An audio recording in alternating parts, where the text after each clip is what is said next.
Hello there, stranger. Today I'm going to be telling you about the case of Alan and Carol Morgan.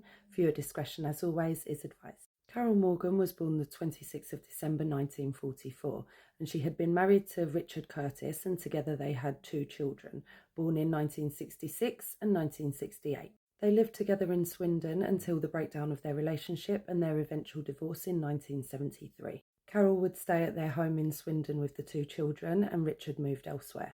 Carol was a hard-working woman and totally devoted to her two children. Once accustomed to her new circumstances, she joined an organisation for single parents called Gingerbread, and that is where she met Alan Morgan, born the 27th of May 1950. Carol was 5 years his senior, but that didn't stop them falling in love. Carol and Alan started a relationship, and he moved into the Swindon home with Carol and her two children. They would marry in March 1977, and Carol was a fiercely loyal wife to Alan.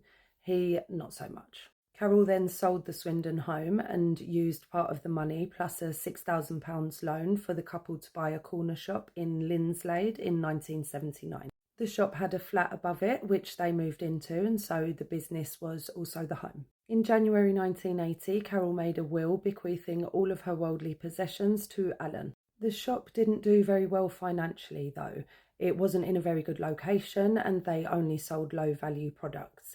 And so the family soon began to struggle financially, and by the time of the events in question, checks to suppliers were bouncing and the family were living hand to mouth.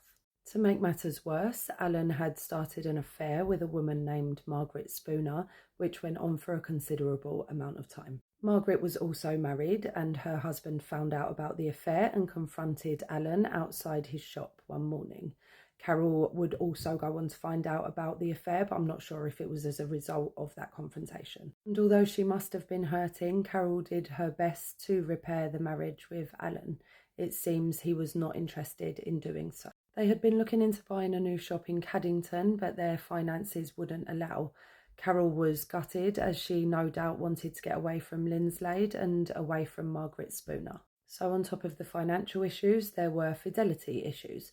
I'm sure you can see where this is going, stranger, but patience. Now, with Carol having invested pretty much her entire life into this marriage, it's understandable that she wasn't willing to just give it all up. But from the objective point of view of the research, Alan appears to have been a terrible husband. He wasn't faithful. He hadn't brought much to the table by way of finances. It was Carol's sale of her house that had bought the shop, which was to be the family's income. And Carol, it seems, worked there every day. So you'd think, well, he must have been a great stepdad to the kids then, right? But Alan never took the kids anywhere on a one-on-one basis, never spent any quality time with them, and only went on outings as a family. Maybe Carol didn't want to be divorced twice in her 30s. Maybe the financial aspect was complicated. Maybe she was afraid to leave. Maybe she really just did love him, and to the point of being able to forgive at least one affair with Margaret, but probably more. Carol would confide in her uncle that her and Alan had resumed intimacy in August 1981, and on the 11th of that month she would visit the Citizens Advice Bureau, where she would make an appointment with a marriage counsellor for the 18th of August. But Carol would never make it to her appointment. On the 13th of August, Carol was working in the shop alone. You see, Alan had invited both of his stepchildren to the cinema that day. Many people found that to be surprising, but as you've probably guessed, that would make for an excellent alibi. He would leave with the children around 5 p.m. that day, taking them from Linslade to Luton, which is just over 16 miles away, or around half an hour in the car. Whilst Alan and the children were away at the cinema, an unknown person entered the shop, and it is assumed that they found Carol in the storeroom. That person attacked Carol ferociously using what is assumed to be a machete.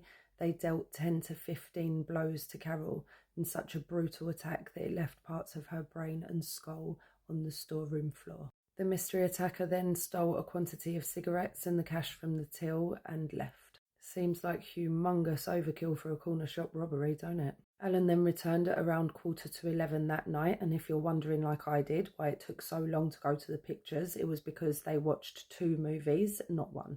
Side note, I don't know why, but that part absolutely cemented it for me, because I am, like you, I'm guessing, screaming, "It's the husband!" An affair, bad finances, you're set to inherit everything in the will, and you just so happen to take the 2 children that you never spend any time with to the cinema on the day that your wife is killed. That is suspicious enough, but now you're telling me that you watched 2 films? Who goes to the movies to watch 2 films?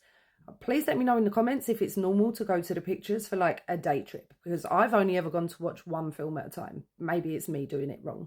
Anyway, let's stop running away with ourselves, because we could be wrong, strangers. We could be wrong. So Alan returns just before 11 p.m. and finds his wife's body. By the grace of the gods, neither of the children found Carol. An investigation was launched, but it led nowhere. A man had been seen walking away from the corner shop carrying 2 plastic bags around 7 p.m. on the day in question, but he was never found. The investigation was pretty extensive too. I mean, they really did try. But the case went stagnant and then cold, and it stayed that way for many years. Alan collected his wife's life insurance, paid off the shop, and moved up north with the 2 children. The gasp! I gasped! And oh my days, strangers, that ain't all. Guess who else moved with him and the 2 kids? Margaret Spooner. Alan and Margaret raised Carol's 2 children. Where were you, Richard? Away from Carol's family, namely her parents. In fact, Alan made the children write letters to their grandparents saying that they had new lives now and didn't want any more contact with their grandparents. They were like 15 and 12 when they lost their mother and were taken away from their grandparents and raised by 2 people that had nothing to do with them. Now, I'm not saying that you have to be blood related to raise children. Please, that's not what I'm getting at. I'm just saying in this particular case, this is abhorrent. So Alan and Margaret got married and raised the kids. In 2018, a cold case team reopened the investigation into Carol's murder, and it was uncovered that in the build-up to that day, Alan had withdrawn £900 from his account. £900? But they were skint. The checks were bouncing. What could it have been for, I wonder? I know, you're still screaming, it's the husband, but remember, we could be wrong. What am I saying? Of course we're not wrong. It's the fucking husband. The new investigation took 4 years, but a witness was found who had been asked by Alan if they could provide a hitman to kill his wife. Why didn't they find this person 43 years ago? The frustration. Both Alan and Margaret would be arrested, but Margaret was cleared of any involvement. Alan was charged with conspiracy to murder his wife 43 years later. He was found guilty and sentenced to 22 years in prison, which at the age of 74 is basically life, or I hope. The actual perpetrator has never been identified, but I personally would like to see an alibi for Miss Margaret over here, because girl, how are you having an affair with this man and then his wife turns up dead, beaten to death no less, and you just accept that and move away with him and raise the other lady's children? She knew, in my opinion. Or maybe Margaret was walking away from the corner shop on the 13th of August 1981 at around 7 p.m. carrying 2 plastic bags. I'd just like to have a word on Carol's behalf. The word being, just kidding, of course, I do not condone violence. On a level though, what happened to Carol Morgan was just horrific, and she continued to suffer injustices even after her death. That just breaks my heart for her. I'm just really sorry to her 2 children that this happened to them. This one really reminded me of the Lady of the Lake, and strangers, she was also called Carol. It just makes me wonder how many of these cases have slipped through the net. How many women have been denied and deprived justice because their husbands knew what to say or just happened to take her 2 children to the cinema that day. He continued to live his life for 43 years. He was 74 before he was nicked for what he did to her. Carol, of course, is forever 36. And I just hope she's resting peacefully now, because I hope she spent the last 43 years haunting Alan's dreams every single night. Rest in peace to Carol Morgan. I'm so sorry it took so long to get her and her children the justice that they deserved. And of course, I do know that Margaret Spooner was not charged for any of this, and so therefore, in the eyes of the law, she is innocent. So everything I've said is just my personal opinion. Let me know what yours is in the comments, and as always, if you've stayed with me up until now, then thank you for watching, and I will see you for the next one.